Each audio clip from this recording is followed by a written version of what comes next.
ตมาภาพตัวเจ้าวัดหนองตองหางดงจังหวัดเชียงใหม่ประโยมเป็นประจำทุกวันในเวลาเดียวกันนี้และก็ทางสถานีวิทยุแห่งนี้ต่อไปนี้เรามาไหว้พระปูชาพระรัตนตรัยแล้วก็สวดมนต์กันเนาะเพื่อเป็นบังกละเป็นสิริมงคลของแต่ละท่านแต่ละคนไหว้พระรัตนตรัยพร้อมกันไปเน้ออะระหังสัมมาสัมพุทโธภควา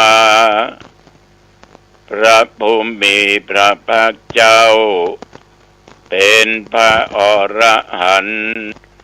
ดับเพลิงกิเลสเพลิงทุกข์สิ้นเชิงตรัสรู้ชอบได้โดยพระองค์เองพุทธังภวันตังอภิวาเทมิข้าพเจ้าอภิวาทพระผู้มีพระภาคเจ้าผู้รู้ผู้ตื่นผู้เบิกบานกราบพระพุทธสวากขาโตภควตาธัมโมพระธรรมเป็นธรรมที่พระผู้มีพระภาคเจ้าตรัสไว้ดีแล้วธัมมังนัมสสามิข้าพเจ้านมัสการพระธรรมกราบพระธรรมสุปฏิปันโนภควโตสาวกสังโฆพระสงฆ์สาวกของพระผู้มีพระภาคเจ้าปฏิบัติดีแล้วสังฆังนามามิข้าพเจ้านอบน้อมพระสงฆ์กราบพระสงฆ์นะโมตัสสะภะคะวะโตขอนอบน้อมแด่พระผู้มีพระภาคเจ้าพระองค์นั้นอะระหะโตซึ่งเป็นผู้ไกลจากกิเลสสัมมาสัมพุทธัสสะตรัสรู้ชอบได้โดยพระองค์เองนะโมตัสสะภะคะวะโตขอนอบน้อมแด่พระผู้มีพระภาคเจ้าพระองค์นั้นอะระหะโตซึ่งเป็นผู้ไกลจากกิเลสสัมมาสัมพุทธัสสะตรัสรู้ชอบได้โดยพระองค์เองนะโมตัสสะภะคะวะโตขอนอบน้อมแด่พระผู้มีพระภาคเจ้าพระองค์นั้นอะระหะโตซึ่งเป็นผู้ไกลจากกิเลสสัมมาสัมพุทธัสสะตรัสรู้ชอบได้โดยพระองค์เองพุทธังสรณังคัจฉามิธัมมังสรณังคัจฉามิสังฆังสรณังคัจฉามิตุติยัมปิพุทธังสรณังคัจฉามิตุติยัมปิธัมมังสรณังคัจฉามิตุติยัมปิสังฆังสรณังคัจฉามิตติยัมปิพุทธังสรณังคัจฉามิตติยัมปิธัมมังสรณังคัจฉามิตติยัมปิสังฆังสรณังคัจฉามิอิติปิโสภะคะวะอะระหังสัมมาสัมพุทโธวิชชาจรณะสัมปันโนสุขโตโลกวิทูอนุตตโรปุริสธรรมสารถิ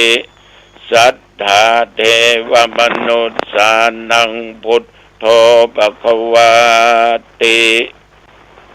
ยันตุนิมิตตังอวมังคลัญจาโยจามนาโปสกุณัสสะสัทโธปะกะโหตุสุปินังอกันตังพุทธานุภาเวนะวินาศเมนตุสวากขาโตภะคะวตาธัมโมสันติติโกอาคาลิโกเอหิปัสสิโกโอปัญญิโกปัจจัตตังเวทิตาโพวินยูหิติยันตุนิมิตตังอวมังคลัญจาโยจามนาโปสกุณัสสะสัทโธปะปะกะโหตุสุปินังอกันตังธัมมานุภาเวนะวินาศเมนตุสุปฏิปันโนภะคะวะโตสาวกสังโฆอุจุปฏิปันโนภะคะวะโตสาวกสังโฆยายะปฏิปันโนภะคะวะโตสาวกสังโฆอาเมจิปฏิปันโนภะคะวะโตสาวกสังโฆยะติตังจัตตาริปุริสยุคานิอัตถปุริสปุคลาเยสาภะคะวะโตสาวกสังโฆอาหุนายโยปาหุนายโยทักขินายโยอัญชลีกรณิโยอนุตตลังปุญญเกตังโลกัสสาติยันตุนิมิตตังอวมังคลัญจาโยจามนาโปสกุณัสสะสัทโธปะปะกะโหตุสุปินังอกันตังสังฆานุภาเวนะวินาศเมนตุยะโตหังภคินิอริยยะชาติยะชะโตนาปิชานามิสันจิจาปนังชีวิตาวโรเปตาเตนะสัจเจนะโสติเตโอโตโสติกัปปะสะโอชังโคสติสังคโตธัมมนังวิจโยตถาวิริยัมปิติปัสสติโพชังคาจัตถาปะเรสัมมาทุเปกะโพชังคาสัตติเตสัพพทักษินามุนินาสัมมาตคตาภเวตาภวุลิกตาสังวัตตันติอภิญญายานิพพานายาจะโพธิยาเอเตนะสัจจวัชเชนะโสติเตโอตุสัพพทาเอกัสสมิงสมัยเยนะโธโมคคัลลานันจะกัสสปังคิลันเนตุกิเตติสวาโพชังเกสัตตะเทสัญเยเตจัตตังอภินันติตวาโรกมุจจิงสุตังคะเนเอเตนะสัจจวัชเชนะโสติเตโอตุสัพพทาเอกตาธัมมราชาปิเกลัญเยนะปิปิริโตจุนดาเตเรนะตัญเยวะพนาเปตวานะสัทรังสัมโมทิตวาจะอาปทาตัมมาพุทธาสิธานาโสเอเตนะสัจจวัชเชนะโสติเตโอตุสัพพทาปะหินาเตจะอาปทาตินันนัมปิมะเอสินังมัคคะอัตตะกิเลสวะปัตตานุปติธรรมตังเอเตนะสัจจวัชเชนะโสติเตโอตุสัพพทา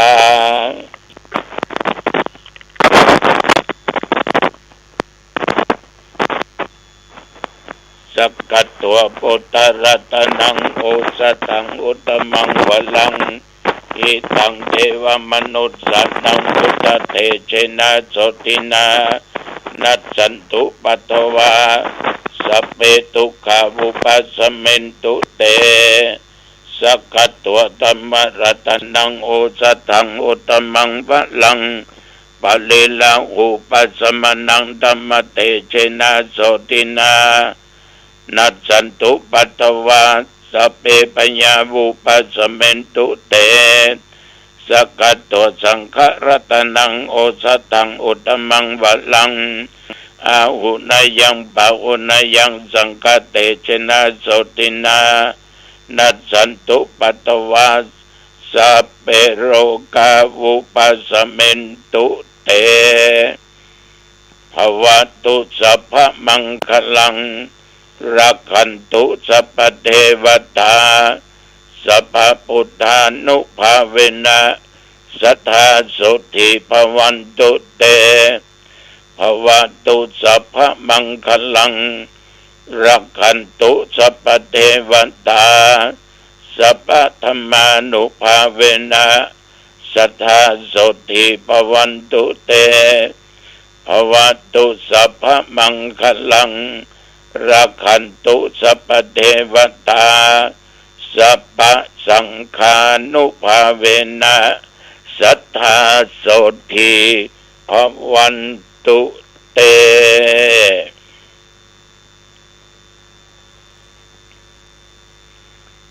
โดยบทพุทธานุภาพธรรมานุภาพสังฆานุภาพ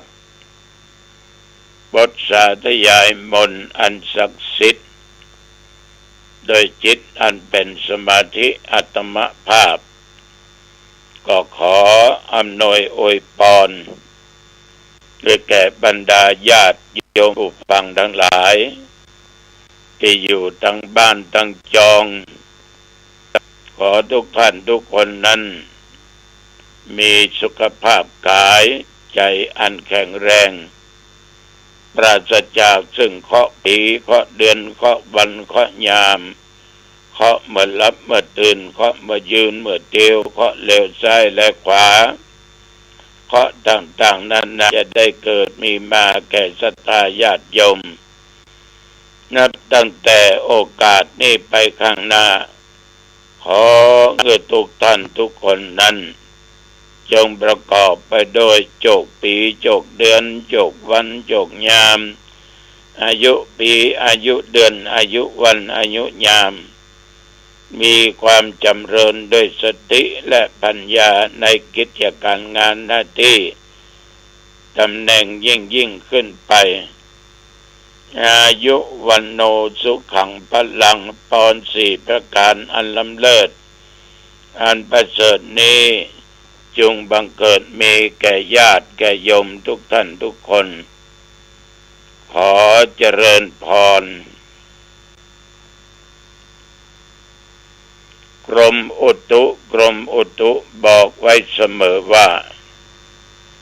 ระวังเรื่องฝนเรื่องลมเน้อระวังไว้ดี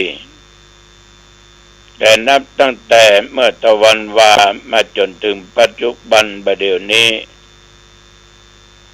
เที่ยวบริเวณวัดหนองตองตอนบ่ายลงมามิดมัดนิดหน่อยนอกนั้นก็ให้แซบให้ซอยแต่วันนี้อุณหภูมิ36 องศาปัจจุบันนี้ก็19 องศาแต่ว่านี่ญาติโยมท่านผู้ฟังฉันเจ้าแล้วเขาปั่นปอนญาติโยมที่เปิ้นมากระทำบุญถวายขันเข้าวันเกิดแล้วก็จนมาถึงมื้อเพ็ญก็ฉันเพ็ญแล้วก็อยู่วัดก็มีมคณายกโบราจารย์มาแจ้งว่าหลานนั้นได้ถึงแก่กรรมละตายละที่โรงพยาบาลแล้วจะเอาร่างกายมาตั้งบำเพ็ญกุศลปฏิวัติแล้วญาติโยมหลังจากนั้นก็ได้มีตุเจ้า นำเอาซองปัจจัยสมทบในการทอดผ้าป่าณที่โรงพยาบาลสงฆ์มหาราชนครเชียงใหม่ในวันนี้เวลาประมาณ15 นาฬิกาหรือบ่าย 3 โมงหลังจากที่วันนี้อาตมาภาพกินข้าวตอนแล้วก็จะได้ไปในงานประเมินโรงเรียนหางดงรัฐราชอุปถัมภ์ทางผอ.ก็ขอนิมนต์หลวงปู่มากำเนิดมาชี้แจงแต่ทางคณะกรรมการที่เป็นมาประเมินก็ตอบว่าไม่เป็นไรมีอย่างไหนอย่างนั้นโดยลดไปทอดพระป่าดังที่กล่าวอยู่มาจนค่ำอาบน้ำอาบท่าแต่ว่าไปกินหน่อยบาลานกว่าเจ็บท้องจองปั่นต้องปนตั้งงั้นตั้งนี้ก็เลยมาฉันยาธาตุน้ำแดง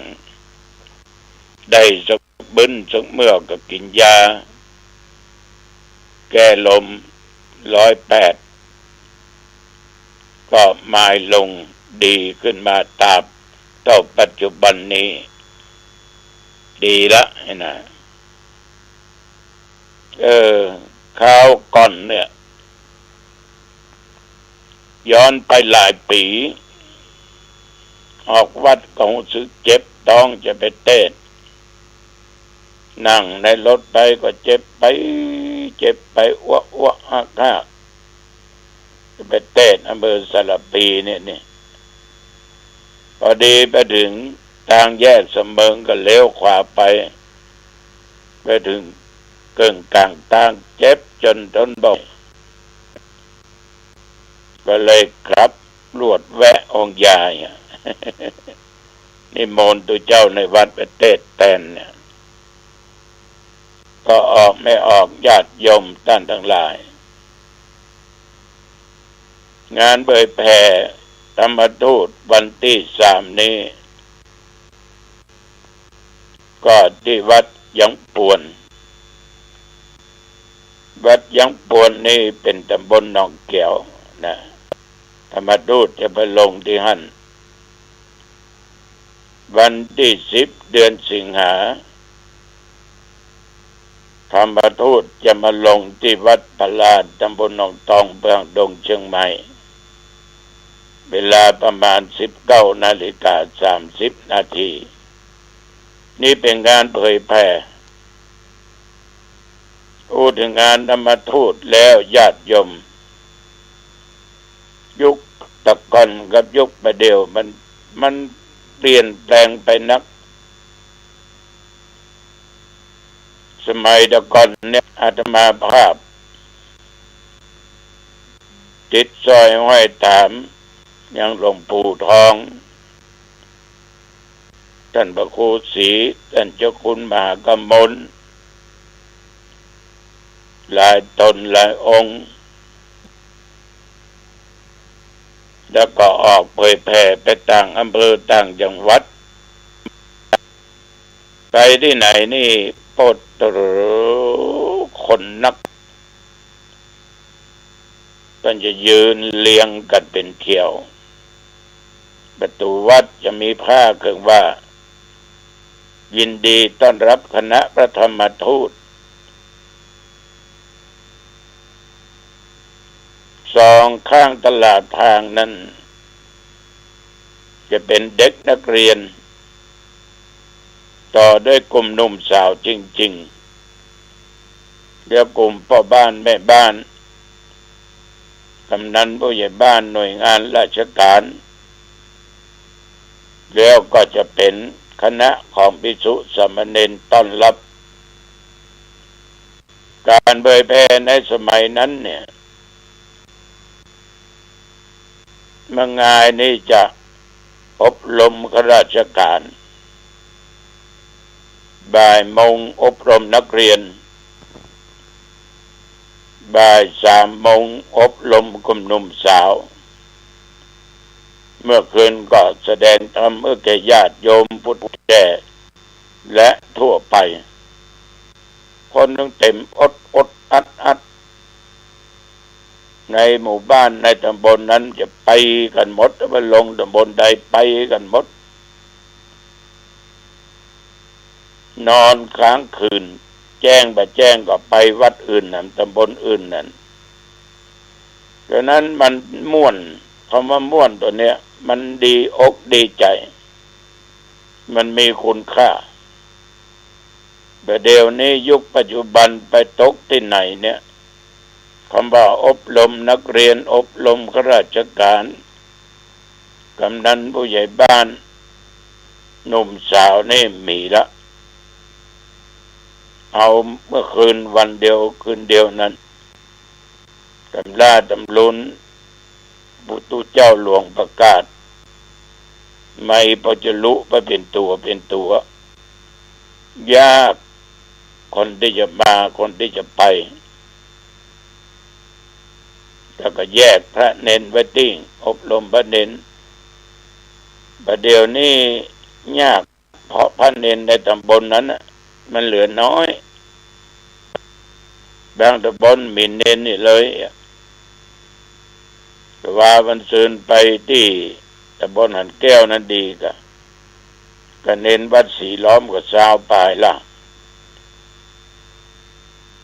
ตุ้งอ้อหลวงกับชาวปลายละกัจจรีสุพรรณกับ40ละเป็นเน้นไตใหญ่ทั้งนั้นไปแยกศรัทธาเอาบนวิหารไปเอกละอ่อน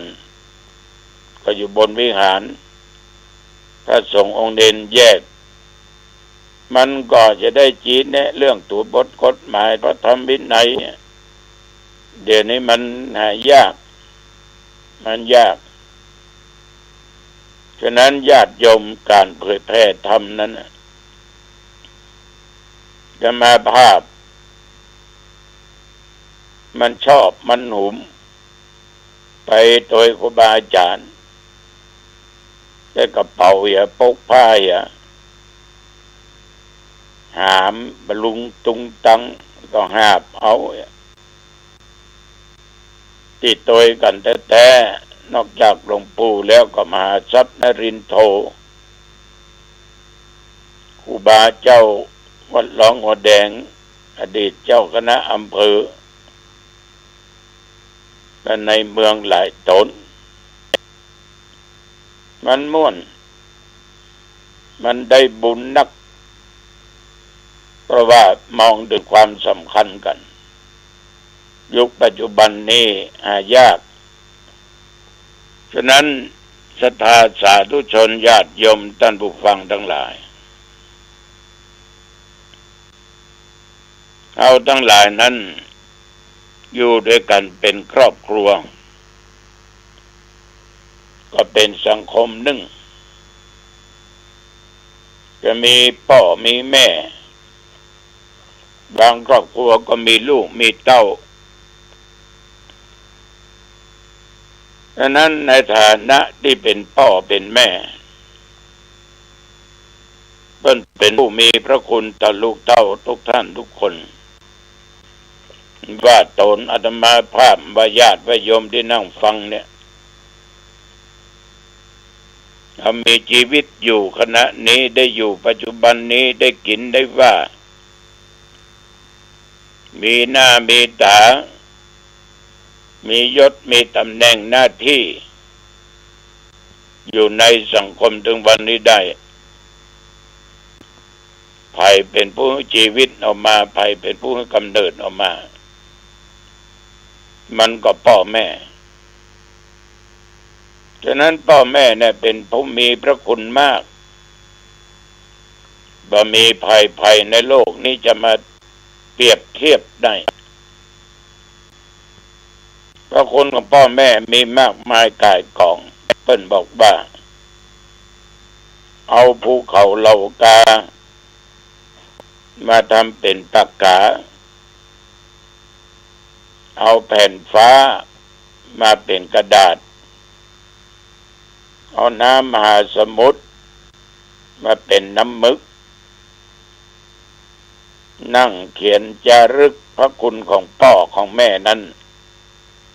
ยังบ่หมดบ่เสี่ยงใครใดญาติโยมมีพระคุณตั้งแต่เฮามาปฏิสนธิเคยมีญาติโยมถามอาตมาภาพว่าการเกิดนะบางครั้งเป็นลูกแฝด2แฝด3มันเกี่ยวข้องกับอะไรอย่างตุลุงตามหลักที่ได้ศึกษามาในปรมัตถธรรมมันได้บอกว่าหญิงชายนั้นอยู่ด้วยกันระหว่างที่นอนด้วยกันร่วมกันนั้นมันเชื้อของพ่อชายเนี่ยไข่ของมันยิงมันสุกเชื้อตัวเนี้ยยมทั้งหลายมันจะแข่งมันจะวิ่งกันก็เหมือนวิญญาณนั่นนะเจาะเข้ารังไข่ของยมผู้หญิงเจาะเข้ารังไข่ตัวใดแข็งแรงสเปิร์มตัวนี้ตัวใดแข็งแรงเจาะเข้าไปก่อนแสดงว่าได้ปฏิสนธิคนเดียวถ้ามันไล่กันนักเจาะเข้าไปได้2ตัวแฝด2เจาะเข้าไปได้3ตัวแฝด3ก็เหมือนจะปบจะปะเตื้องเมื่อเอาไปอยู่ในครรภ์ของแม่เนี่ยโยมผู้เป็นแม่ก็มีความรับผิดชอบดูแลทนุถนอมกล่อมเกลี้ยงเอาอาศัยท้องของแม่อยู่ได้หลายวันจนเข้าเดือนปลาย10 เดือนถ้า10 เดือนก็300 วันละแม่ก็ต้องอุ้มท้องไปอันไปนี่ยักการยักงานหนักมาได้ก็หยุดถ้ามันใหญ่แล้วจะไปที่งานที่นี่กลัวได้รับความกระทบกระเทือนกว่าประตูประทำยังหยุดกินอย่างกลัวมันแสลงหยุดเพราะต้องดูแลลูกที่อยู่ในท้องในครรภ์ของแม่อยู่ตลอดฉะนั้นแม่กับพ่อเนี่ยมีพระคุณต่อลูกมากบัดนี้มามีอย่างจะมาเปรียบเทียบได้วันนี้จะฟังแค่นี้เนาะค่อยฟังค่อยพบกันในโอกาสต่อไปขอเจริญพร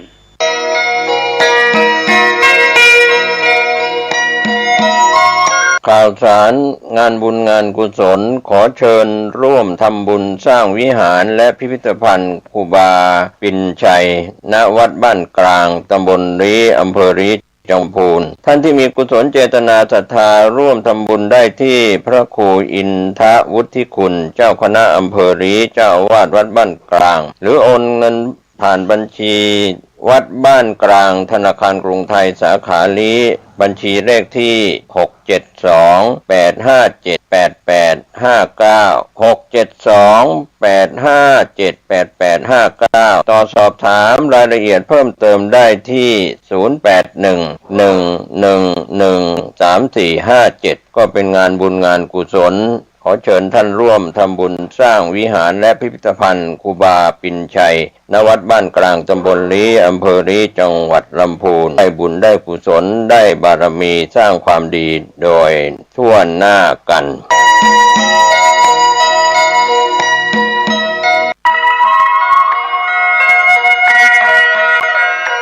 ขอเชิญพี่น้องชาวพุทธร่วมเป็นเจ้าภาพสร้างห้องสุขาห้องอาบน้ำเพื่ออำนวยความสะดวกแก่ค ณศรัทธาสาธุชนที่จะเข้าปฏิบัติธรรมกรรมฐานณวัดบ้านเราพระเจ้าตาเขียวพื้นที่